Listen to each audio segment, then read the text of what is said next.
ഇതില് ഈ APPയുടെ ജോലിയും ഈ ഒരു ജുഡീഷ്യൽ ഓഫീസറുടെ ജോലിയും വക്കീലന്മാരുടെ ജോലിയൊക്കെ വളരെയധികം മാനസിക സമ്മർദ്ദം ഉണ്ടാക്കുന്ന ജോലികളാണ്. അപ്പൊ വക്കീലിന് ഒരു പ്രൈവറ്റ് APPയുടെ കാര്യമല്ല, പ്രൈവറ്റ് ആയിട്ടുള്ള ഒരു വക്കീലിന് ഒരു കേസ് വേണ്ടെന്ന് വെക്കാം, ജോലി ലഘൂകരിക്കാം. പക്ഷേ ഒരു ജുഡീഷ്യൽ ഓഫീസറെ സംബന്ധിച്ചിടത്തോളം, ഒരു കോടതിയിലെ APPയെ സംബന്ധിച്ചിടത്തോളം അവർക്ക് ജോലി ചെയ്യാതിരിക്കാൻ ആവില്ല.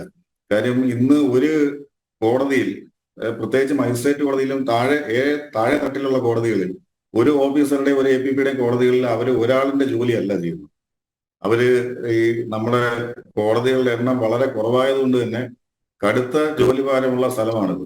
പക്ഷേ ഈ പറഞ്ഞ സെൻകുമാർ സാർ പറഞ്ഞ രീതിയിൽ ഇത് ആത്മഹത്യയിലേക്ക് നയിക്കേണ്ട ഒരു വിഷയമില്ല എന്ന് പറയുന്നതിനോട് ഞങ്ങൾക്ക് പൊരുത്തപ്പെടാനാവില്ല. കാരണം ഇതിൽ കേവലം കാസർഗോട്ടേക്ക് ട്രാൻസ്ഫർ ചെയ്യുന്നു എന്നുള്ളൊരു ഭീഷണി അല്ല ഉണ്ടായിട്ടുള്ളത്.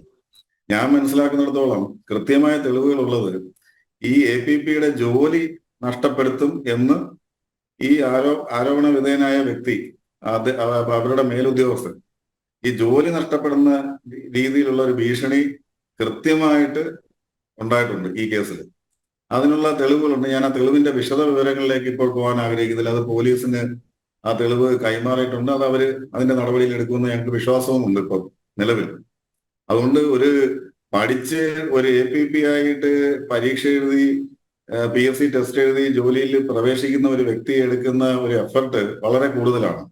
അങ്ങനെ വളരെ കഠിനാധ്വാനം ചെയ്ത് APP പോലൊരു ജോലി നേടിയ ഒരു വ്യക്തിക്ക് അത് നഷ്ടപ്പെടും എന്ന ഭയം വന്നു കഴിഞ്ഞാൽ സ്വാഭാവികമായിട്ടും പ്രത്യേകിച്ച് ഒരു പെൺകുട്ടി കൂടിയാണ്, 41 വയസ്സേ അവർക്കുള്ളൂ. അതുപോലെ തന്നെ ഒരുപാട് ജോലി ഭാരവും അല്ലാതെയുള്ള കുടുംബത്തിന്റെ ചുമതല ഉൾപ്പെടെയുള്ള ഭാരവും ഒക്കെ പേർന്നൊരാൾക്ക് അവരുടെ മാനസിക ബലം അളക്കാൻ നമുക്ക് ഇപ്പൊ കഴിയില്ല. അവരുടെ മാനസിക ബലം അത്രമേ ഉണ്ടാവുകയായിരിക്കും. ചിലപ്പോൾ വേറൊരാളാണെങ്കിൽ ഇതൊക്കെ താങ്ങുമായിരിക്കും. അപ്പോൾ ആ ജോലി പോകുമെന്നുള്ള ഒരു ഭീതി അവിടെ ഉണ്ടായിട്ടുണ്ട്. അതിനുള്ള തെളിവുകൾ ഉണ്ട് എന്ന് എനിക്ക് കൃത്യമായിട്ട് നേരിട്ട് അറിയാവുന്നതുമാണ്. അതുകൊണ്ട് അത് ആത്മഹത്യയിലേക്ക് നയിക്കുന്ന ഒരു വിഷയം ഇതിനകത്തുണ്ട്. അത് ആത്മഹത്യയിലേക്ക് നയിക്കുമെന്ന് ഈ പ്രതികൾക്ക് മനസ്സിലാക്കാനുള്ള സാഹചര്യങ്ങളും ഈ കേസിലുണ്ട്. അതുകൊണ്ട് ഈ പ്രതികൾക്കെതിരെ ഒരു കേസ് നിലനിൽക്കും എന്ന് തന്നെയാണ് ഞങ്ങളുടെ നിഗമനം. ആരൊക്കെ പ്രതിസ്ഥാനത്തുണ്ട്? ഇപ്പോ സഹപ്രവർത്തകനായ APP അദ്ദേഹം ലീവ് എടുത്ത് മുങ്ങുന്നു, പക്ഷേ അദ്ദേഹത്തിന് ഹാജർ കൃത്യമായിട്ട് രേഖപ്പെടുത്തി കൊടുക്കുന്നു. മേലുദ്യോഗസ്ഥൻ്റെ ഡയറക്ടർ ഓഫ് പ്രോസിക്യൂഷൻ അല്ലേ, അദ്ദേഹത്തിൻ്റെ ഡെപ്യൂട്ടി ഡയറക്ടർ ഓഫ് പ്രോസിക്യൂഷൻ അദ്ദേഹത്തിൻ്റെ എല്ലാ ഒത്താശയും എല്ലാ പിന്തുണയും കൃത്യമായി ലഭിക്കുന്നു. മാത്രമല്ല ഈ പെർഫോമൻസ് ഇവാലുവേഷനിൽ സ്ഥിരമായി കേസുകൾ നോക്കി നടത്തുന്ന അഡ്വക്കേറ്റ് അനീഷയ്ക്ക് ആ പെർഫോമൻസിന് വേണ്ട മാർക്ക് ലഭിക്കുന്നില്ല. പകരം ഈ ലീവ് എടുത്ത് മുങ്ങുന്ന ആൾക്ക് അയാളെ സപ്പോർട്ട് ചെയ്യുന്നു, അയാളെ പിന്തുണയ്ക്കുന്നു. മാത്രമല്ല നേരത്തെ പറഞ്ഞ പോലെ പരസ്യമായി അധിക്ഷേപിക്കുന്നു.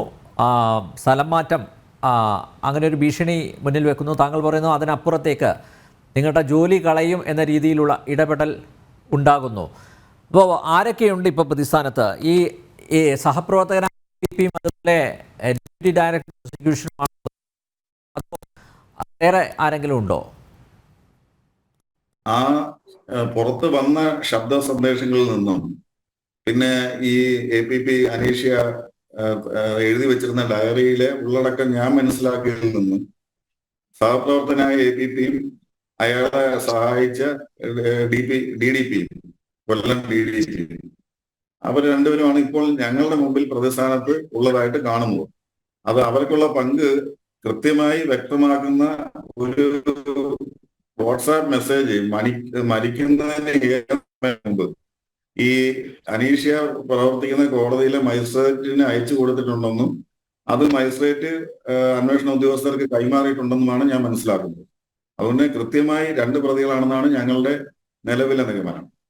മറ്റൊരു പ്രതി ഉള്ളതായിട്ട് ഞങ്ങൾക്ക് അങ്ങനെ ഒരു അറിവുമില്ല, അങ്ങനെ പറയാൻ കഴിയുകയുമില്ല. പക്ഷേ അതിനകത്ത് അന്വേഷണത്തിന്റെ ഓരോ ദിവസത്തെയും പുരോഗതി നോക്കിയിട്ട് എന്തെങ്കിലും അന്വേഷണത്തിൽ ഒരു തടസ്സം ഉണ്ടായാൽ ഞങ്ങൾ ആശങ്കപ്പെടുന്നുണ്ട്. കാരണം ഇതിൽ പ്രതിസ്ഥാനത്ത് വരുന്നവര് ഈ ലോക്കൽ പോലീസുമായിട്ട് നിരന്തരം ബന്ധപ്പെടുന്നവരാണ്. സ്വാഭാവികമായിട്ടും പോലീസിനെ സ്വാധീനിക്കാൻ അവര് ശ്രമിക്കാൻ സാധ്യതയുണ്ട്. അങ്ങനെ വന്നാൽ ഈ കേസ് അട്ടിമറിക്കപ്പെടാനും സാധ്യതയുണ്ട്. അപ്പോൾ അങ്ങനെ ഓരോ ദിവസത്തെ പുരോഗതി നോക്കിയിട്ട് അട്ടിമറിക്കപ്പെടാൻ സാധ്യതയുണ്ടെങ്കിൽ മറ്റൊരു ഏജൻസിയെ ഏൽപ്പിക്കണമെന്ന ആവശ്യം ഞങ്ങൾ ഉന്നയിക്കും.